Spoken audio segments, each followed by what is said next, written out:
Jordan நாட்டுக்கு வருகிற 15ஆம் தேதி செல்கிறார் பிரதமர் மோடி. 3 நாள் சுற்றுப்பயணத்தின் போது மன்னர் 2ஆம் அப்துல்லாவுடன் பேச்சுவார்த்தை. எத்தியோப்பியா நாட்டுக்கு 2 நாள் சுற்றுப்பயணமாக செல்கிறார் பிரதமர் மோடி. வருகிற 16 மற்றும் 17ஆம் தேதிகளில் மேற்கொள்ளும் பயணத்தின் போது எத்தியோப்பிய பிரதமருடன் பேச்சுவார்த்தை. தூதரக உறவு உருவாகி 70 ஆண்டுகள் ஆவதையொட்டி ஓமன் நாட்டுக்கு செல்கிறார் பிரதமர் மோடி. வருகிற 17, 18ஆம் தேதிகளில் மேற்கொள்ளும் சுற்றுப்பயணத்தின் மூலம் இரு நாட்டு உறவை வலுப்படுத்த நடவடிக்கை. மகளிர் உரிமைத் தொகை திட்டத்தின் 2வது கட்ட விரிவாக்கத்தை தொடங்கி வைத்தார் முதலமைச்சர் மு க ஸ்டாலின். புதியதாக 17 லட்சம் பெண்கள் மாதம் 1000 ரூபாய் பெறும் வகையில் நடவடிக்கை. மகளிருக்கான உரிமைத் தொகை நிச்சயம் உயர்த்தப்படும் என முதலமைச்சர் மு க ஸ்டாலின் அறிவிப்பு. மகளிருக்கு தற்போது மாதம் 1000 ரூபாய் வழங்கப்படுவது வெறும் துவக்கம்தான் என்றும் பேச்சு. தேர்தலை மனதில் வைத்தே மகளிர் உரிமைத் தொகை திட்டத்தின் விரிவாக்கத்தை திமுக அரசு அறிவித்திருப்பதாக அதிமுக குற்றச்சாட்டு. மேலும் 30 லட்சம் பேருக்கு என அறிவித்துவிட்டு 17 லட்சம் பேருக்கு மட்டும் கொடுக்க முனைவது ஏன் என்றும் கேள்வி. தேர்தலையொட்டி தமிழகத்தில் பணப்பட்டுவாடா நடைபெறுகிறதா என்பதை கண்காணிக்க தொடங்கியது வருமான வரித்துறை.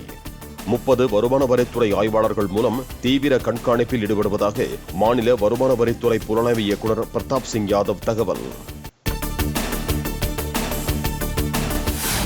அமைச்சர் கே என் நேரு துறையில் 1900 கோடி ரூபாய் அளவிற்கு 2 ஊழல்கள் நடந்துள்ளதாக அண்ணாமலை குற்றச்சாட்டு. அமலாக்கத்துறை 2 முறை கடிதம் எழுதியும் தமிழக காவல்துறை வழக்கு பதிகாதது ஏன் என கேள்வி.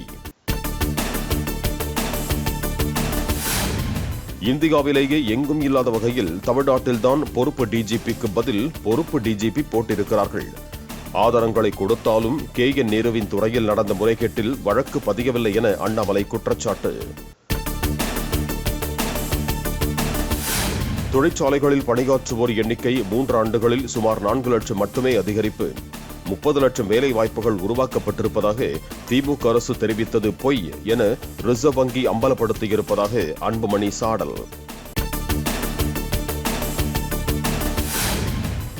டிசம்பர் 18ஆம் தேதி ஈரோடு மாவட்டம் செந்துறையில் திட்டமிட்டபடி தவேக தலைவர் விஜய் பிரச்சாரம் நடைபெறும் என அறிவிப்பு.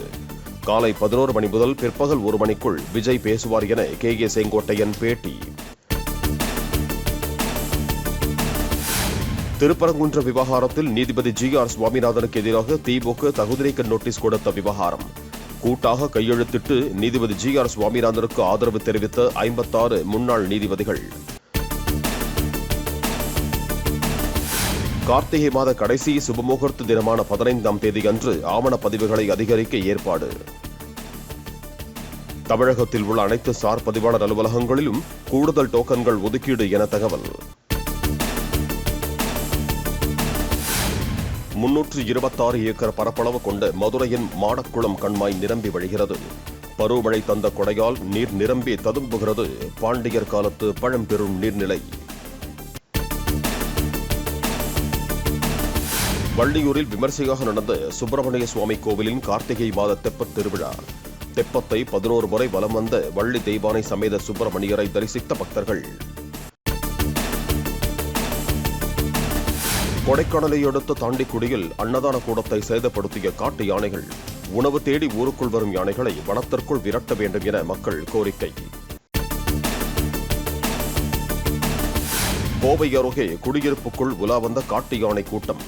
வரிசையாக வலம் வரும் யானைகளால் மக்கள் அச்சம்.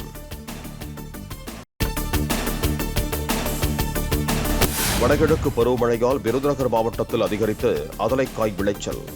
மருத்துவ குணம் கொண்ட அதலைக்காய் கிலோ 250 ரூபாய்க்கு விற்பனை. அனைத்து வாகனங்களின் டிரைவர்களுக்கும் வேலூர் பள்ளிக்கொண்டா டோல்கேட் சார்பில் இலவச டீ.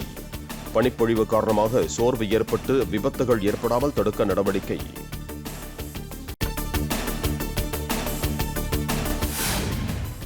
சென்னையில் கைது செய்து தங்க வைக்கப்பட்ட மண்டபத்தில் இருந்து செல்ல மறுத்து போராட்டத்தில் ஈடுபட்ட தூய்மை பணியாளர்கள். விடுவித்த பின்னரும் செல்ல மறுத்தவர்களை வலுக்கட்டாயமாக வெளியேற்றியது காவல்துறை. சரவணா ஸ்டோர்ஸ் கோல்ட் பேலஸ் நிறுவனத்தின் 66 கோடியே 93 லட்சம் ரூபாய் மதிப்புள்ள சொத்துக்களை மீட்டிருப்பதாக அமலாக்கத்துறை அறிவிப்பு. பணப்பரிமாற்ற மோசடி வழக்கில் ஆக்சிஸ் வங்கி கொடுத்த புகாரின் பேரில் நடவடிக்கை. மக்களை எளிதில் சென்றடைய சமூக வலைதளங்களை பயன்படுத்த வேண்டும் என எம்பிக்களுக்கு பிரதமர் மோடி வலியுறுத்தல். உத்தரப்பிரதேச மாநில தேசிய ஜனநாயக கூட்டணி கட்சி நாடாளுமன்ற உறுப்பினர்களுக்கு அறிவுறுத்தல். மக்கள் தொகை கணக்கெடுப்பு வளர்ச்சிக்கு புதிய திசை காட்டியாக இருக்கும் என மத்திய உள்துறை அமைச்சர் அமித் ஷா தகவல். மக்கள் தொகை நிலவரத்தை மிக துல்லியமாக கணக்கெடுக்க உள்ளதாக அறிவிப்பு. வட மாநிலங்களில் வரும் நாட்களிலும் பனிப்பொழிவு மேலும் அதிகரிக்கும் என வானிலை மையம் அறிவிப்பு. இரவு நேரங்களில் வெளியில் செல்வதை தவிர்க்க வேண்டும் என அறிவுறுத்தல். 120 கிலோமீட்டர் தூரத்தில் உள்ள இலக்கையும் நொறுக்கும் பினாகா ராக்கெட்டுகளை படைகளுக்கு வழங்க இந்திய ராணுவம் முடிவு. உள்நாட்டு தொழில்நுட்பத்தில் உருவான ராக்கெட்டுகளை 2500 கோடி ரூபாய் கொடுத்து வாங்க நடவடிக்கை.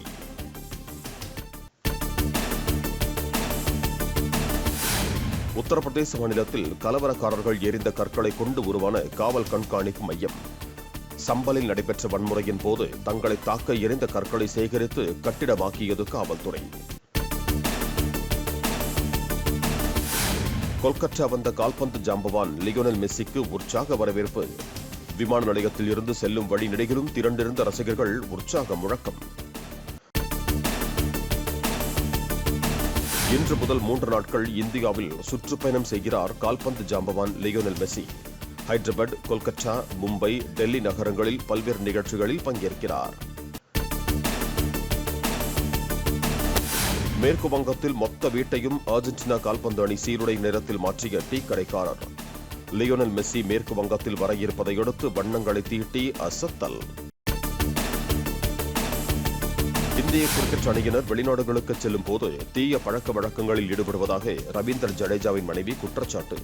தமது கணவர் ஜடேஜா மட்டும் எந்த தீய செயல்களிலும் ஈடுபடுவதில்லை என்றும் பேச்சு. தென்னாப்பிரிக்காவுக்கு எதிரான கிரிக்கெட் போட்டியின் போது ஆத்திரத்தின் உச்சிக்கு சென்ற பயிற்சியாளர் கௌதம் கம்பீர் ஒரே ஓவரில் 13 பந்துகளை ஹர்தீப் சிங் வீசியதைக் கண்டு ஆத்திரப்பட்ட காட்சிகள் இணையத்தில் பகிரப்படுகின்றன. பிளே ஸ்டோர் மற்றும் ஆப் ஸ்டோரில் இருந்து பாலிமர் செயலியை QR கோடு மூலம் பதிவிறக்கம் செய்யுங்கள். செய்திகளை உடனுக்குடன் பெறுங்கள்.